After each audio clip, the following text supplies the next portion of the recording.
tunggal di sentral, jadi otot polos. Kemudian dari lokasinya pun berbeda. Kalau otot lurik dia terdapat di sistem rangka, jadi dia bergerak secara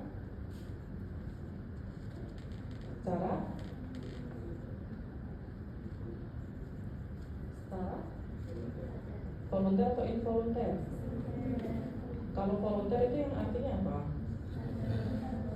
Kalau involunter ya jadi otot lurik dia bergerak secara volunter, walaupun dia refleks tapi dia pasti ada rangsang yang diterima sehingga memberikan aksi reaksi. Kalau otot lurik, kalau otot polos dia lokasinya lebih banyak di organ visceral, contohnya dinding usus, uterus, vesika urinaria, kemudian dinding ureter. Gerakannya bersifat involunter, jadi dia menerima perintah tapi dia bebas, tidak berdasarkan kesadaran kita.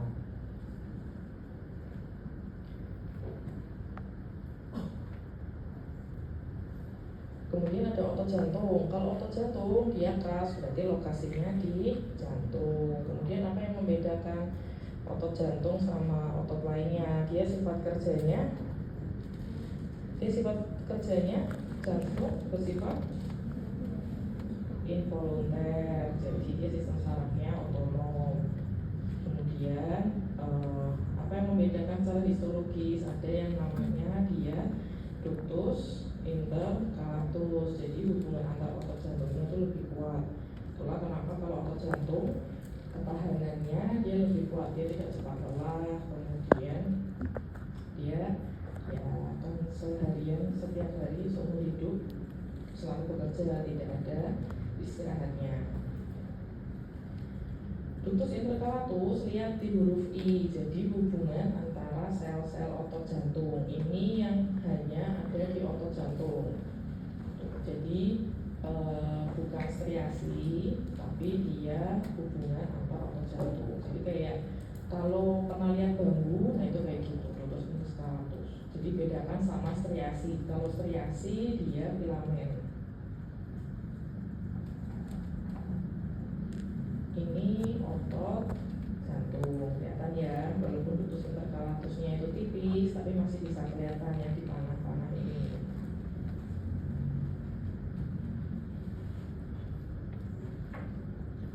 Ini adalah perbandingan dari otot-otot yang ada di tubuh kita, yaitu kalau otot skelet dia lebih besar, kemudian dia ada striasinya jelas, nggak ada ductus intercalatusnya.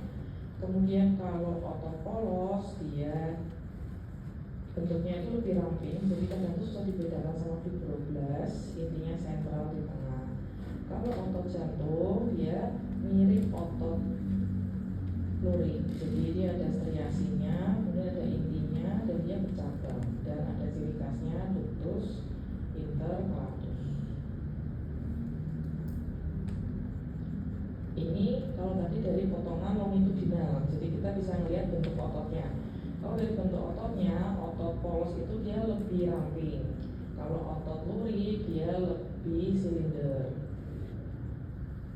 Kemudian ini kalau dipotong melintang, kalau dipotong melintang kita bisa lihat intinya itu. Kalau otot lurik dia intinya di tepi, jadi bagian tengahnya itu kosong, intinya itu di tepi. Kalau di otot polos dia intinya di tengah, intinya tunggal di tengah. Kemudian otot jantung intinya juga kita bisa lihat, dan intinya itu lebih besar. Kalau dia dibilang mirip otot lurik, dia intinya tetap lebih besar daripada otot lurik. Kemudian tulang kemarin sudah pernah dibahas ya, ada epifisis dan diafisis. Ada tulang spongiosum, ada tulang kompak. Kalau tulang spongiosum berarti tulangnya spongi, jadi dia kayak berongga-rongga. Ini yang nanti bisa menjadi pusat pertumbuhan, biasanya dia di epifisis. Kemudian kalau tulang kompak itu biasanya di badan dari suatu tulang tersebut. Itulah kenapa kalau tulang panjang patah, biasanya patahnya itu di leher. Kalau femur kan biasanya patahnya di leher femur. Nah, karena dia rata-rata tulangnya spongiosum, jadi lebih mudah patah. Ada tulang panjang dan tulang pipi. Tulang pipi tahu ya, ada di mana aja. Contoh tulang pipi apa aja? Kosta, terus itu apa namanya, tulang kokse. Nah, kalau kokse itulah tulang-tulang pipi ini. Masih ingat nggak di hematoimun, tulang pipi itu dalamnya mengandung sel hematopoietik. Itulah kenapa kalau biopsi sumsum tulang diambilnya dari tulang pipi. Jadi isinya sel hematopoietik. Jadi kalau orang dewasa dia diambil di spina iliaca posterior superior, itu untuk mengambil bone marrow. Kemudian nanti ada fragmen tulang yang terambil biasanya. Sel tulang ada yang namanya apa aja? Osteosit, osteoblast, sama osteoklas. Osteoblast merupakan sel yang merupakan promotor ya, sel asal dari osteosit. Jadi osteoblast ini, kalau namanya blast berarti dia dalam bentuk imatur.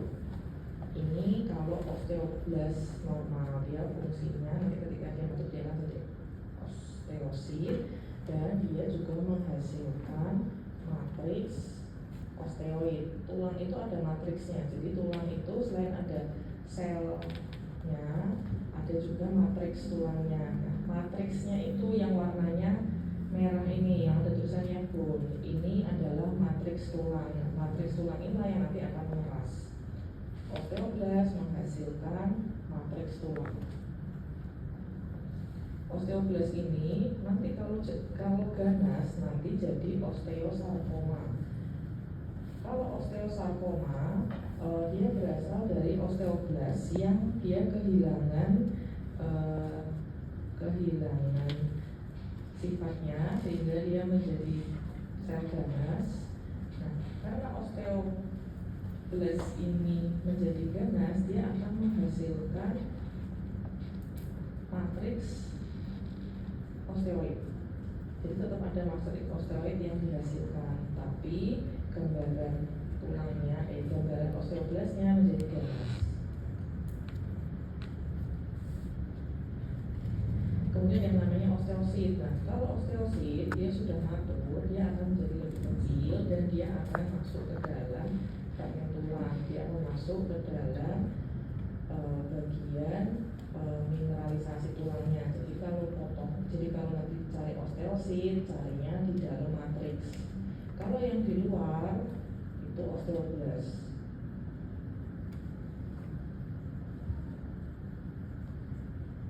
Ya, jadi bedakan. Kalau osteoblast dia di luar, dia yang menghasilkan matriks osteoid ini. Kalau osteosit dia sudah masuk ke dalam. Kemudian ada yang namanya osteoklas. Osteoklas berfungsi untuk meresorpsi tulang. Tulang yang ada yang dibentuk, ada yang diresorpsi. Selain itu kalau ada yang rusak, osteoklas inilah. Jadi dia yang membongkar. Osteoklas ini, jadi kalau osteoblast ganasnya nanti jadi osteosarkoma. Kalau osteoklas nanti ganasnya jadi giant cell tumor of the bone. Jadi salah satu giant cell yang ada di kondisi patologis adalah osteoklas-like giant cell. Jadi giant cellnya mirip osteoklas, intinya banyak, seringnya di lesi skeletal. Walaupun kalau osteoblastoma atau giant cell tumor itu sifatnya jinak, tapi dia agresif. Beda sama osteosarkom. Kalau osteosarkom sifatnya ganas, prognosis jelek.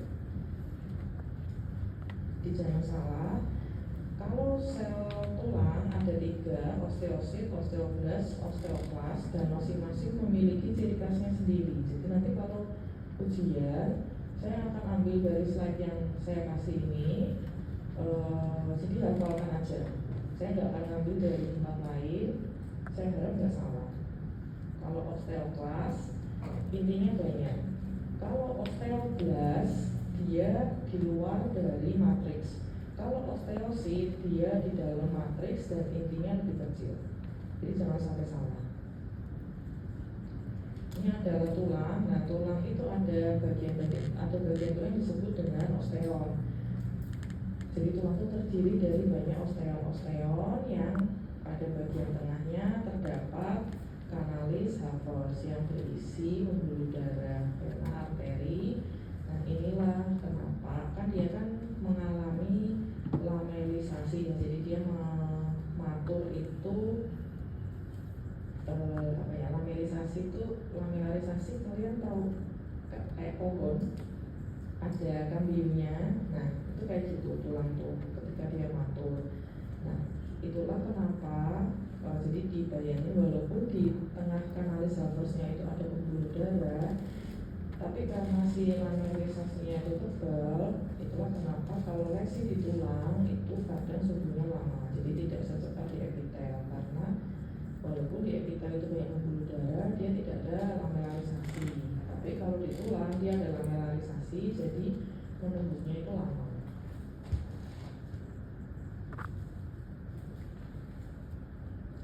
Tadi kalau potongan memanjang, ini kalau potongan melintang. Jadi bagian tengah kanalis haversnya ada arteri vena, kemudian ada lamelisasinya, kemudian ada kanalis Kopman, dan ada osteosit. Ya, ada osteositnya.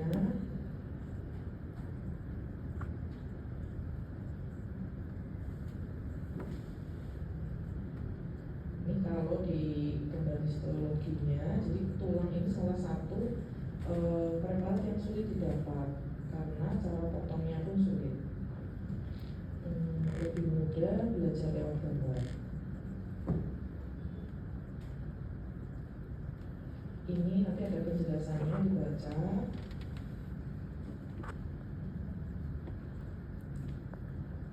Ini adalah gambaran kalau di potongan tulang di gambaran yang pakai pewarnaan biasa, pakai hematoxylin, osin.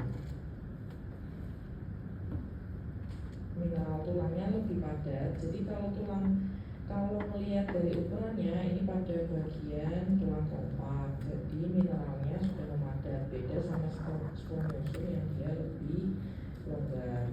Kemudian satu osteon itu tuh satu yang dilingkari oleh garis putus-putus ini. Nah, sentral kanalnya itu yang ditandai huruf S. Nah, kalau yang di panah-panah itu, yang di panah-panah itu dia menunjukkan osteositnya, walaupun osteositnya itu nggak kelihatan karena dia udah masuk ke dalam lakukan.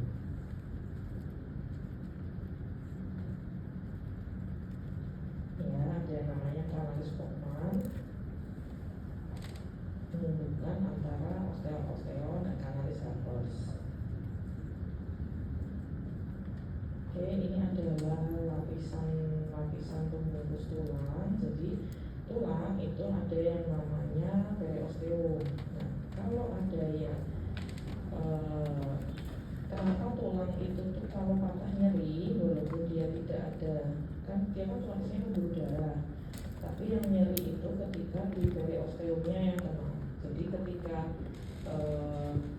ada misalnya kayak ada jejas di tulang yang bikin nyeri itu ketika dia kena ke periosteumnya. Periosteum itu lapisan yang lebih luar yang di dalam bracket biru ini. Kemudian yang di dalam bracket hitam, yang di bracket hitam yang periosteum dia yang nempel. Kalau yang di luar ini dia yang lapisan fibrosannya. Jadi yang bagian lebih tebal di luar. Jadi setiap tulang itu nggak langsung nempel ke otot, dia akan ada jaringan interfibros yang nempel dulu. Jadi dia membatasi antara tulang dan otot.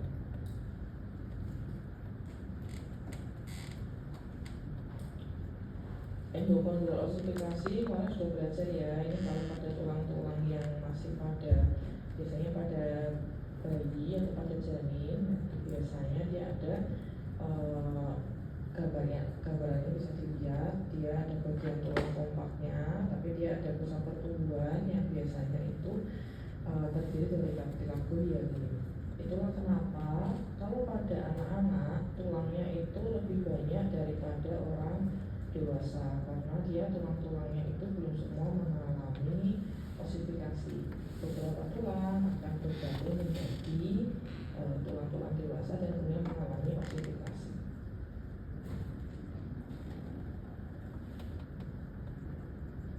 Dan ada kartilago. Nah, kartilago itu ada 3, kartilago hyaline, kartilago elastin, dan fibrokartilago, atau kalian bilangnya kartilago fibrosa. Kartilago yang paling banyak ditemukan di kartilago hyaline. Dia sering ada di tulang-tulang. Dia biasanya sebagian besar matriksnya dari matriks kondroit.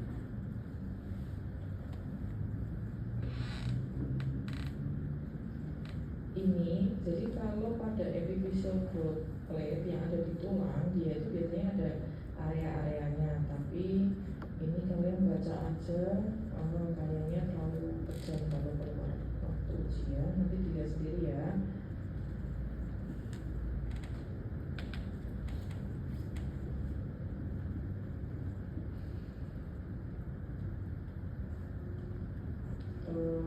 Ini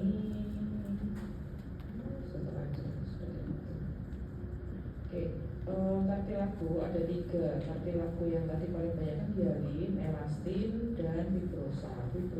Dari 3 itu yang paling kuat itu adalah kartilago fibrosa, karena dia sering di area-area yang memiliki tekanan berlebih, misalnya kayak di diskus intervertebralis, kemudian di simfisis pubis. Kalau kartilago elastin, dia itu biasanya memberi bentuk, contohnya pada telinga. Kalau kartilago hyaline, dia yang biasanya pada pusat pertumbuhan.